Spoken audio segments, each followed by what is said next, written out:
Cristiano Ronaldo दुनिया का सबसे बड़ा फुटबॉलर है। सोशल मीडिया पर सबसे ज्यादा फॉलोअर्स क्रिस्टियानो रोनाल्डो के हैं। आज उनके पास पैसा, फेम, लग्जरी सब कुछ है। दुनिया उनको गोट कहती है, यानी ग्रेटेस्ट ऑफ ऑल टाइम। लेकिन क्रिस्टियानो रोनाल्डो गोट ऐसे नहीं बन गए, बल्कि इसके लिए उन्होंने बहुत ही ज्यादा बुरा वक्त देखा, बहुत ज्यादा सैक्रिफाइसेस दी। एक वक्त ऐसा भी था कि जब वो सड़क की सफाई करते थे, उनके पास खाना खाने के भी पैसे नहीं थे होते। तो दोस्तों, आज की इस वीडियो में हम जानेंगे क्रिस्टियानो रोनाल्डो की असली कहानी, वो जर्नी जिसने एक गरीब लड़के को दुनिया का सबसे बड़ा फुटबॉलर बना दिया।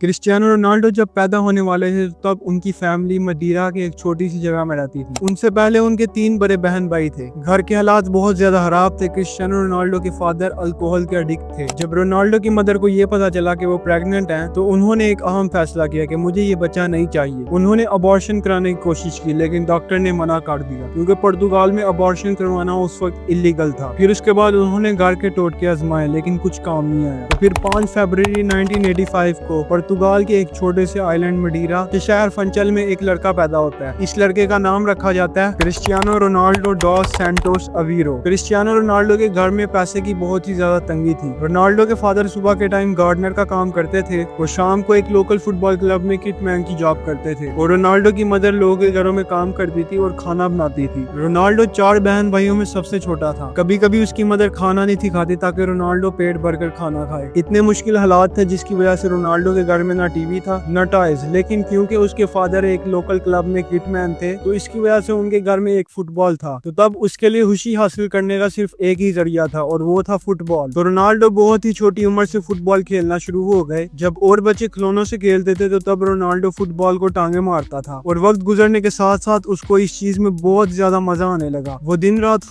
सिर्फ फुटबॉल खेलता था। स्कूल जाने से पहले फुटबॉल, स्कूल से आने के बाद फुटबॉल, सारा दिन सिर्फ फुटबॉल। ना स्कूल की फिक्र, ना पढ़ाई की फिक्र, ना कपड़ों की फिक्र, और ना ही होमवर्क की फिक्र। रोनाल्डो सिर्फ बॉल लेकर सड़कों, गलियों और पार्क्स में दौड़ता रहता था। रोनाल्डो सिर्फ फुटबॉल का दीवाना था। वो उस बॉल के साथ जीता था, सोता था, सपने देखता था। रोनाल्डो की प्रैक्टिस और डेडिकेशन इतनी ज्यादा थी कि लोकल कोचेज ने उसकी स्किल नोटिस करना शुरू की। उसकी स्पीड, ड्रिबलिंग और कंट्रोल ने सबको हैरान कर दिया। इस तरह उसने सिर्फ 8 साल की उम्र में लोकल क्लब एंडोरिन्हा ज्वाइन कर लिया। ये एक छोटी लोकल टीम थी जहां पर रोनाल्डो ने ऑर्गेनाइज्ड फुटबॉल सीखना शुरू कर दिया। रोनाल्डो के फादर जॉस डेनिस अवीरो इसी लोकल फुटबॉल क्लब में किटमैन थे। इसी वजह से रोनाल्डो को ये क्लब ज्वाइन करने का मौका मिला। रोनाल्डो हर वक्त प्रैक्टिस करता रहता था। जब दूसरे बच्चे रेस्ट करते थे, तो वो गोल पोस्ट में शॉट लगाता रहता था। तब उसके कोचेस ये कहते थे कि रोनाल्डो टीम में सबसे छोटा था, लेकिन वो सबसे ज्यादा मेहनत करता था। रोनाल्डो बहुत ज्यादा छोटा था, लेकिन हर मैच में बहुत ही जबरदस्त परफॉर्मेंस देता था। उसकी स्पीड, ड्रिबलिंग स्किल्स और फिनिशिंग ने सबको हैरान कर दिया। इसी वजह से पूरे शहर में फुटबॉल के फैन रोनाल्डो को जानने लगे। वो रोनाल्डो के लोकल मैचेस देखने आते थे कि एक 8-9 साल का बच्चा है जो कि बड़े प्लेयर्स की तरह खेलता है। रोनाल्डो की इसी परफॉर्मेंस की वजह से नेशनल फुटबॉल क्लब ने उसको अपनी तरफ से खेलने के लिए अप्रोच किया। नेशनल मदीरा रीजन का एक ज्यादा कॉम्पिटिटिव और प्रोफेशनल फुटबॉल क्लब था। यहाँ रोनाल्डो को better coaching staff, professional training और टूर्नामेंट्स में खेलने का मौका मिला। रोनाल्डो ने इस क्लब में बहुत ज्यादा मेहनत की और उसने यहाँ भी परफॉर्म किया और एक ही साल में रीजन का बेस्ट प्लेयर बन गया। 1997 में नेशनल की तरफ से रोनाल्डो एक यूथ टूर्नामेंट खेल रहा था। इस टूर्नामेंट में स्पोर्टिंग लिस्बन क्लब के कोचिंग स्टाफ ने उसको देखा और उन्होंने उसी वक्त ये डिसाइड कर लिया कि इस लड़के को हमारे क्लब में होना चाहिए। स्पोर्टिंग लिस्बन पुर्तगाल का एक टॉप क्लब था और अब रोनाल्डो उस क्लब का पार्ट था। इसी वजह से 12 साल की उम्र में रोनाल्डो को अपना घर छोड़ना पड़ा। अपनी मदर, फादर, भाई बहन को छोड़कर दूसरे शहर जाना पड़ा। रोनाल्डो वहाँ हॉस्टल में रहता था। उसको अपने घर वालों की बहुत ज्यादा याद आती थी। इस वजह से वो हर रात बहुत ज्यादा रोता था, लेकिन उसने कभी भी प्रैक्टिस मिस नहीं की। वो सुबह सबसे पहले ग्राउंड में आता था और सबसे एंड पे जाता था। वो पूरी मेहनत और फोकस के साथ प्रैक्टिस करता था, क्योंकि वो फुटबॉल के लिए कुछ भी कर सकता था। स्पोर्टिंग लिस्बन में रोनाल्डो ने अपने स्पीड, स्टैमिना, हर एक चीज पर काम किया। रोनाल्डो ने इतनी ज्यादा प्रैक्टिस की कि उसका हार्ट रेट अब नॉर्मल हो गया, जिसमें बगैर भागे उसका दिल बहुत ज्यादा तेजी से धड़कता था। डॉक्टर्स ने कहा कि रोनाल्डो की सर्जरी करना बहुत ज्यादा जरूरी है, और सिर्फ 15 साल की उम्र में रोनाल्डो ने अपने दिल की सर्जरी कराई। सर्जरी के बाद रोनाल्डो एक हफ्ते के अंदर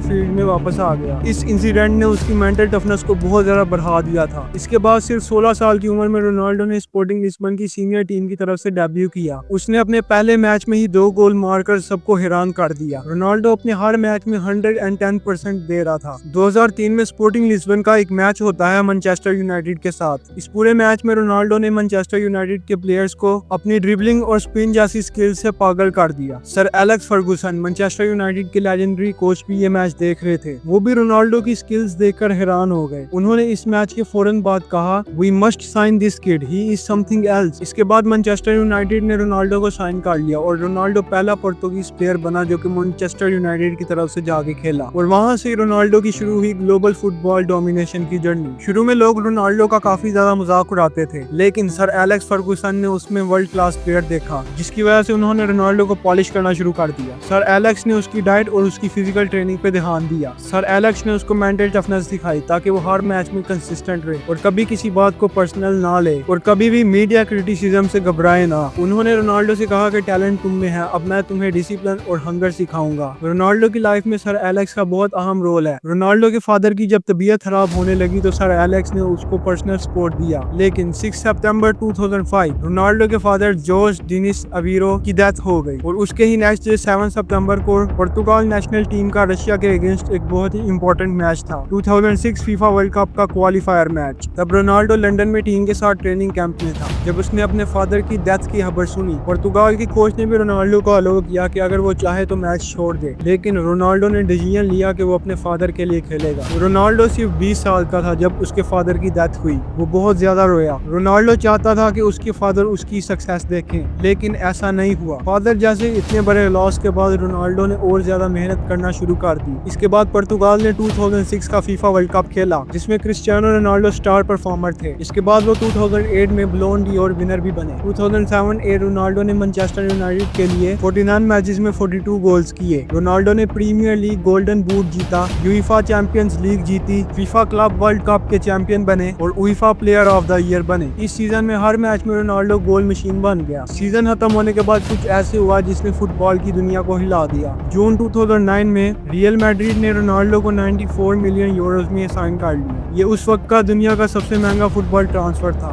सब मीडिया हाउसेज में सिर्फ एक ही नाम घूम रहा था, क्रिस्टियानो रोनाल्डो। 2009 से 2018 तक रोनाल्डो रियल मैड्रिड में रहा। रियल मैड्रिड के लिए रोनाल्डो ने 9 सीजन में 438 मैचेस खेलते हुए 450 गोल्स किए। हाँ जी, मैचेस से ज्यादा goals. 4 time champions league winner बने, 2 टाइम ला लीगा विनर बने और 4 टाइम ब्लोन डी और विनर बने। इस एरा में रोनाल्डो की हर साल 40 प्लस गोल्स की एवरेज थी। इसी एरा में रोनाल्डो वर्सेस मेसी राइवलरी शुरू हुई। ये राइवलरी इतनी बड़ी है कि इसके ऊपर एक अलग वीडियो बन सकती है, जो कि मैं बनाऊंगा अभी। तो इसलिए अभी वापस आ जाते हैं रोनाल्डो पर। 2018 चैंपियंस लीग जीतने के बाद रोनाल्डो ने सबको सरप्राइज कर दिया। रोनाल्डो को 100 मिलियन यूरोज में जुवेंटस ने साइन कर लिया और इसमें रोनाल्डो ने ऐसी परफॉर्मेंस दी कि पहले सीजन में 28 गोल्स किए और जुवेंटस से खेलते हुए टोटल 134 मैचेस में 134 गोल्स किए और जुवेंटस के लिए 2 बार सीरिया टाइटल जीता, कोपा इटालिया जीता, सुपर कोपा इटालियाना जीता और Syria player of the year 2009 और 2020 जीते। रोनाल्डो ने इटली को भी कॉन्कर कर लिया जैसे इंग्लैंड और स्पेन को किया था, लेकिन जुवेंटस पे रोनाल्डो चैंपियंस लीग नहीं जीत पाए। 3 साल तक हर दफा क्वार्टर फाइनल से पहले ही एलिमिनेट हो गए। क्रिटिक्स ने ये कहना शुरू कर दिया कि रोनाल्डो पुराना हो गया, रोनाल्डो बुरा हो गया। फिर उसके बाद आया फुटबॉल का सबसे इमोशनल मूवमेंट। अगस्त 2021 में रोनाल्डो ने मैनचेस्टर यूनाइटेड को रीजॉइन किया। 12 साल के बाद मैनचेस्टर यूनाइटेड के फैंस फिर से चीखने लगे और यहाँ भी रोनाल्डो ने कमाल की परफॉर्मेंस दी। पहले ही मैच में 2 गोल्स मार दिए और पूरे सीजन में टोटल 24 गोल मारे और चैंपियंस लीग में मैनचेस्टर यूनाइटेड के लिए टॉप स्कोरर बने। लेकिन इस क्लब के हालात बहुत ज्यादा खराब थे। मैनेजमेंट अनस्टेबल थी और टीम अंडर परफॉर्मिंग थी। रोनाल्डो ने क्लब की पॉलिसी पे क्वेश्चन उठाए और एक इंटरव्यू दिया, जिसके बाद क्लब के और रोनाल्डो के रास्ते अलग हो गए। 2022 फीफा वर्ल्ड कप से पहले ही मैनचेस्टर यूनाइटेड ने उसका कॉन्ट्रैक्ट टर्मिनेट कर दिया। इसके बाद रोनाल्डो ने दुनिया को सरप्राइज कर दिया। एक सऊदी अरेबियन क्लब अल नसर ने रोनाल्डो के साथ रिकॉर्ड ब्रेकिंग डील की। $200 मिलियन पर ईयर पर रोनाल्डो को साइन कर लिया। रोनाल्डो का गोल अब ये था कि मैं फुटबॉल को एशिया में भी लेकर आऊं। रोनाल्डो की वजह से सऊदी लीग ग्लोबल स्पॉटलाइट में आई। मिडिल ईस्ट और एशिया की यंग जनरेशन इंस्पायर हुई। रोनाल्डो की वजह से फुटबॉल का इन्फ्लुएंस यूरोप से मिडिल ईस्ट में आ गया। अब लोग ये समझ रहे थे कि रोनाल्डो बुरा हो गया, रोनाल्डो स्लो हो गया, लेकिन उन्होंने क्या देखा कि रोनाल्डो ने अपने पहले ही सीजन में 30 प्लस गोल्स मार दिए। और हर दूसरे मैच में गोल्स की हैट्रिक की, आइकॉनिक सेलिब्रेशंस की। इसी वजह से सऊदी अरब में फुटबॉल स्टेडियम्स में क्राउड डबल हो गया और रोनाल्डो की वजह से अल नसर की जर्सीज पूरे वर्ल्ड में बिकी। रोनाल्डो जो भी मैच खेलता था स्टेडियम फुल हो जाता था, मैच की सारी टिकट सेल हो जाती थी और एक नया वर्ल्ड रिकॉर्ड बन जाता था। चंद ही मिनटों में सारी टिकट्स बिक जाती थी। रोनाल्डो की इस इन्फ्लुएंस की वजह से सऊदी अरब में बिजनेस और स्पोर्ट्स दोनों का फ्यूचर चेंज हो रहा है। इसकी वजह से सऊदी अरब में और ज्यादा टूरिज्म बूस्ट हो रहा है और फुटबॉल की इकोनॉमी में बूम आया है। अल नसर की ग्लोबल फैन बेस 10x हो गई है। CR7 ने मिडिल ईस्ट के फुटबॉल को यूरोप के साथ खड़ा कर दिया। अब रोनाल्डो की उम्र 40 साल हो गया, लेकिन रोनाल्डो फिर भी नहीं रुका। लोग ये कहने लगे कि रोनाल्डो बुरा हो गया, लेकिन रोनाल्डो ने लोगों को गलत साबित किया। रोनाल्डो ने अभी रिसेंटली होने वाली चैंपियंस लीग में पोर्तुगाल को चैंपियन बना दिया। रोनाल्डो ने इससे पहले भी अपनी कंट्री पोर्तुगाल के लिए बहुत कुछ किया। 2016 यूरो कप जीता, 2019 नेशंस लीग जीती और रोनाल्डो पोर्तुगाल का ऑल टाइम टॉप स्कोरर है। और रोनाल्डो ने जब अपना यूट्यूब चैनल बनाया तो उसका channel world fastest growing channel बन गया। क्रिस्टियानो रोनाल्डो सिर्फ एक फुटबॉलर नहीं बल्कि एक मिसाल है। आज उसके पास पैसा है, फेम है, लग्जरी है और दुनिया भर के अवार्ड्स हैं, लेकिन इस सक्सेस के पीछे जो असली राज है वो लोगों को नजर नहीं आता। सबसे पहला राज है पागलपन वाली मेहनत। रोनाल्डो कभी भी एवरेज प्रैक्टिस से खुश नहीं होता। वो सबसे पहले ट्रेनिंग ग्राउंड में आता और सबसे बाद में निकलता। संडे हो या कोई और हॉलीडे, उसके लिए हर दिन मेहनत का दिन होता है। दूसरी चीज है रोनाल्डो का माइंडसेट। रोनाल्डो को जीतने का जुनून है। उसने कभी भी हार को एक्सेप्ट नहीं किया। जब लोग उसका मजाक उड़ाते थे तो वो चुप रहता था और जवाब देता था फील्ड पे। रोनाल्डो के लिए हर मैच एक जंग है। तीसरी चीज है उसका डिसिप्लिन। जिंदगी उसकी आर्मी वाली है। वो अपनी बॉडी का बहुत ज्यादा ख्याल रखता है, फिटनेस और डाइट पर जीरो कॉम्प्रोमाइज करता है। चौथी चीज है लगातार कंसिस्टेंसी। आज नहीं, कल नहीं, 15 साल से वो टॉप पर है। स्पोर्टिंग लिस्बन से लेकर Manchester United, real Madrid, Juventus और अल नसर तक हर जगह उसने परफॉर्म किया है। नंबर 5, गरीबी ने उसमें आग भर दी। रोनाल्डो एक गरीब घर में पैदा हुआ था, लेकिन उसकी आंखों में एक आग थी, दुनिया जीतने की। 6वीं चीज ये है कि रोनाल्डो एक गोल मशीन है। उसका फोकस सिर्फ एक चीज पर होता है, गोल। वो डिफेंडर्स को स्टडी करता है, गेम एनालाइज करता है और हर दिन अपने आप को बेटर बनाता है। तो भाई अगर आपको भी लगता है कि टैलेंट सब कुछ है तो रोनाल्डो की कहानी सुन लो। टैलेंट जरूरी है, लेकिन अगर मेहनत और डेडिकेशन हो तो दुनिया तुम्हारा नाम याद रखती है। It's hard. Of course, talent without work is nothing.